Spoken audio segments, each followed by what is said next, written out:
질문 한 가지씩 한번 보도록 할게요. 질문 보고 오늘 수업 바로 시작해 보도록 하겠습니다.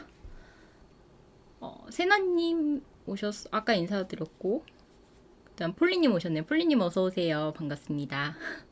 테스카 캐슬리님 이번 주 시험을 할 거라니. 그러니까 시간 진짜 빠르죠?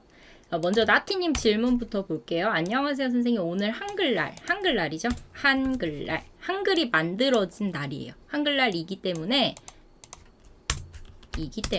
띄어쓰기 확인해 주시고요. 특별히라고 해야겠죠? 특별히 일부러 이런 질문을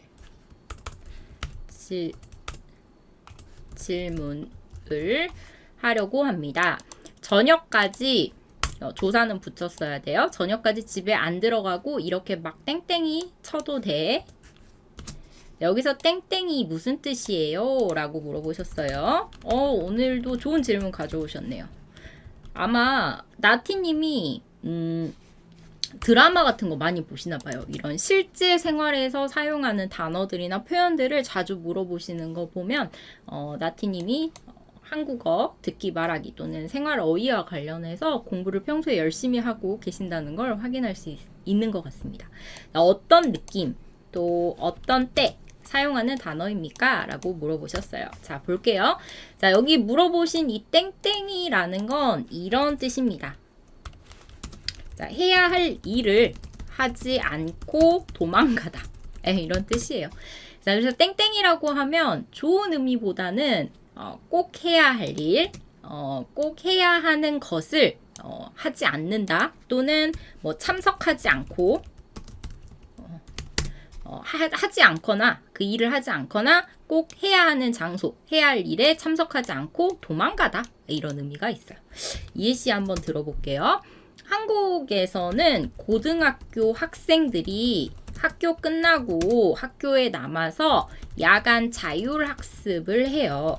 그러니까 야간 자율학습이라는 건 수업이 다 끝나고 학교에 남아서 혼자 스스로 공부하는 것을 야자라고도 하고요. 야간 자율학습이라고도 하는데요. 이때 어떤 학생이 이 야간 자율학습을 하기로 했는데 너무 하기가 싫었어요. 너무 학교에 남아서 공부하기 싫은 거예요. 이런 경우에 땡땡이 치다. 땡땡이 칠래. 나 오늘은 땡땡이 치고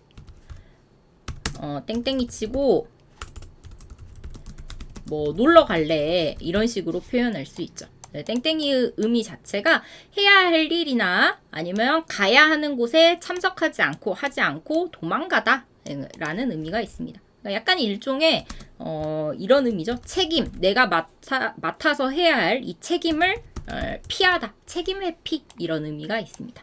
이렇게 이해하시면 될 것 같아요. 자, 다음 넘어가서 테스카 캐슬리님 질문 보도록 할게요. 자, 선생님 안녕하세요. 저 물어볼 게 있어요. 이 개가 물어볼 것이 줄인 거라고 했었죠.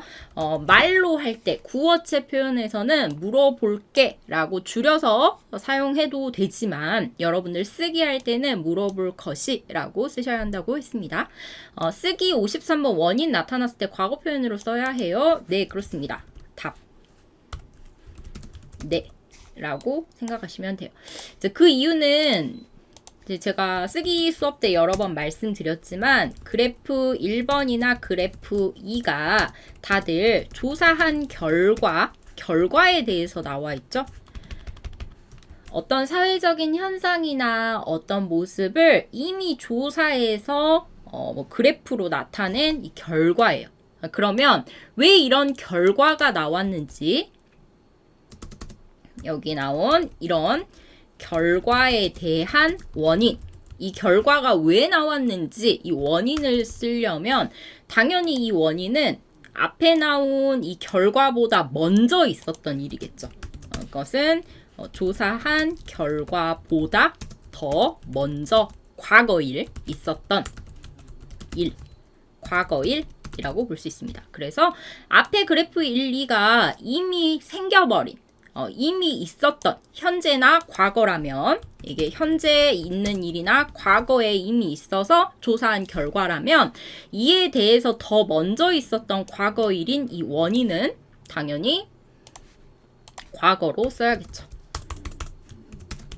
그래서 많은 학생들이 조금 실수를 많이 하는데 뭐 이러한 원인에 대해서 쓰고 이렇기 때문이다, at기 때문이다, 없기 때문이다 이렇게 과거형 써서 나타내면 더 완벽합니다 라고 여러 번 강조드렸어요. 네, 기억하시면 좋을 것 같습니다. 자, 넘어가서 마지막 난다웅님 질문 보도록 할게요. 난다웅님이 저는 돌사를 검색해 봤는데 작동하는 것이 잘 이해되지 않아서요 라고 하셨어요. 자, 여기 보면 물고기 잡는 방법인가 봐요. 저도 처음 들었는데 이렇게 하는 거래요. 옛날에 물고기 잡는 방법인데 이게 바닷물이 가득 찼을 때 이걸 돌로 만든 담이죠. 돌로 만든 담이 물에 잠겨요. 그러면 일단 이 돌살이 어떻게 생겼는지 보이시죠? 이렇게 만드는 이렇게 생긴 이쪽에 이렇게 물이 빠져나갈 수 있는 공간을 두고 이 양쪽에 돌을 이렇게 쌓아요. 그래서 여기 그림으로 한번 그려볼게요. 이렇게 바다가 이렇게 있고요. 여기 이렇게 땅이 있는데 다시 지우고 돌을 이렇게 쌓아서 바닷가 끝에서부터 돌을 이렇게 쌓아서 만들어요. 담을 이렇게 이쪽이 바다 또는 강에 만들 때도 있어요. 바다나 강 같은데 근데 바다에 만들어야겠네요. 바다에 만들고 이쪽은 바닷가 그러니까 모래에 있는 이런 쪽이죠. 모래나 뻘 같은 거 진흙이 있는 곳 이게 바닷물이 이렇게 들어오는 때 있죠. 바닷물이 높아지는 때 이 높아지는 때에는 이 바닷물에 이게 다 잠겨요. 바닷물에 잠기면 물고기들이 이쪽으로 자유롭게 이렇게 이동을 하겠죠. 그러다가 바닷물이 빠져요. 이걸 썰물이라고 하는데요. 바닷물이 멀리 있는 바다 쪽으로 나가게 되면 이 잠긴 게 풀리고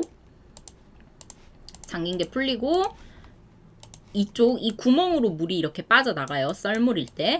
자, 그런데 원래 이 담보다 물이 이렇게 높이 있다가 썰물일 때 이 담보다 물이 낮아지게 되니까 물고기들이 이 좁은 공간으로 한 번에 다 나가지 못하고 여기 이렇게 갇혀 있는 거예요. 이렇게 갇혀 있어요, 물고기들이. 물론 일부는 빠져나가겠죠. 그런데 이렇게 갇혀 있어요. 이때 물이 빠져나갈 때 이 담보다 어느 정도 물이 이렇게 낮아지잖아요. 그러면 사람이 가서 여기를 막아버려요. 이렇게 돌이라던가 이런 걸로 여기 이렇게 막아버리는 거죠. 그러면 여기 안에 있는 물고기들은 다 못 나가겠죠. 이때 사람이 이렇게 들어가서 이 돌살 안에 들어가서 이것들을 그물이나 손으로 다 잡습니다. 이걸 돌살이라고 해요. 나라마다 이렇게 비슷한 것들이 있을걸요? 저도 처음 들어봤네요. 이거 돌살이라고 한다는 거는. 돌살은 한국은 밀물과 썰물의 차가 커요. 이걸 조수간만의 차라고 해요.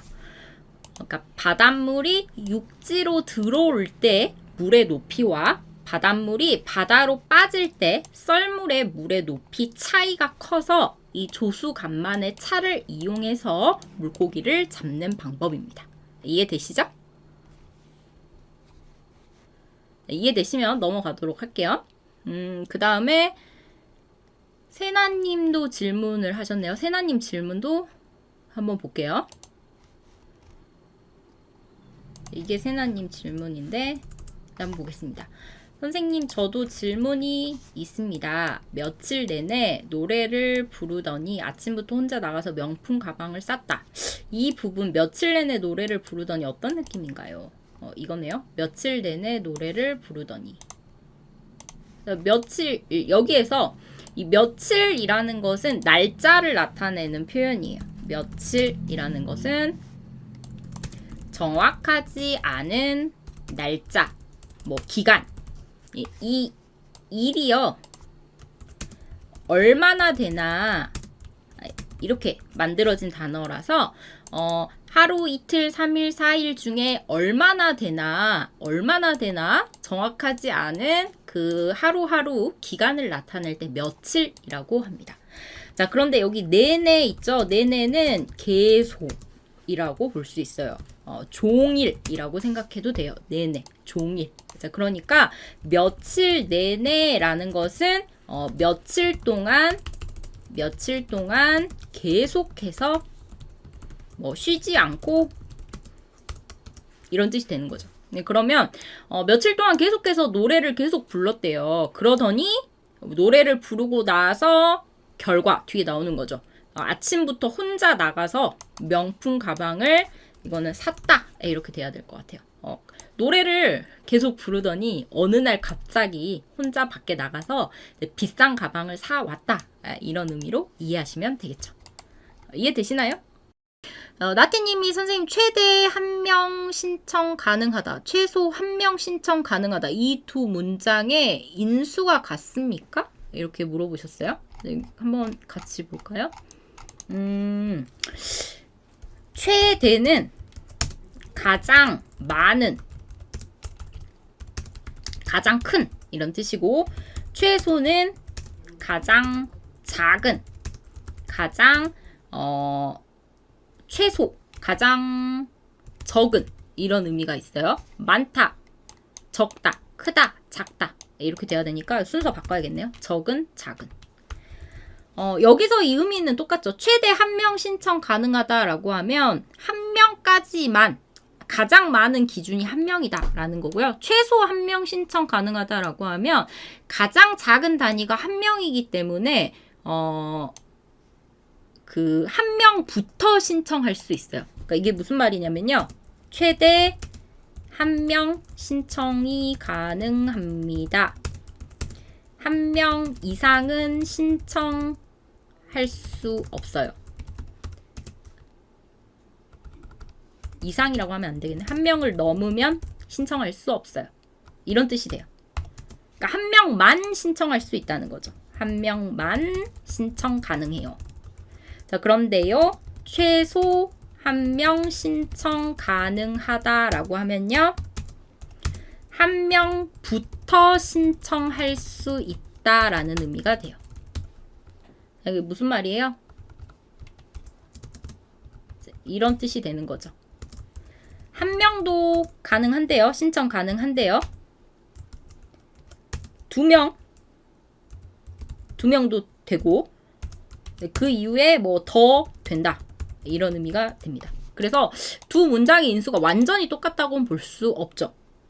최대 1명이라는 것은 1명 외에는 안 된다. 최소 1명은 1명부터 신청할 수 있지만 그 더 많은 수도 괜찮다. 이런 의미가 있어요. 이해되시죠? 최대 1명, 최소 1명.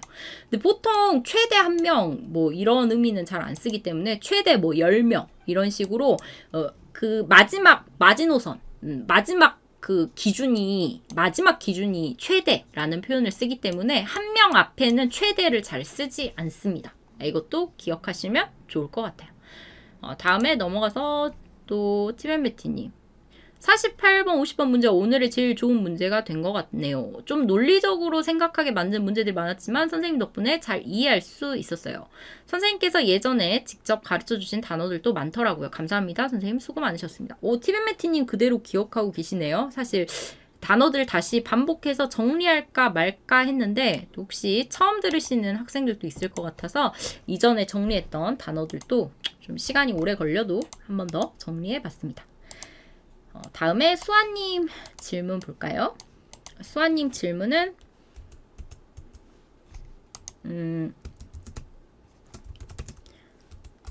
자, 무엇에 휘둘리다.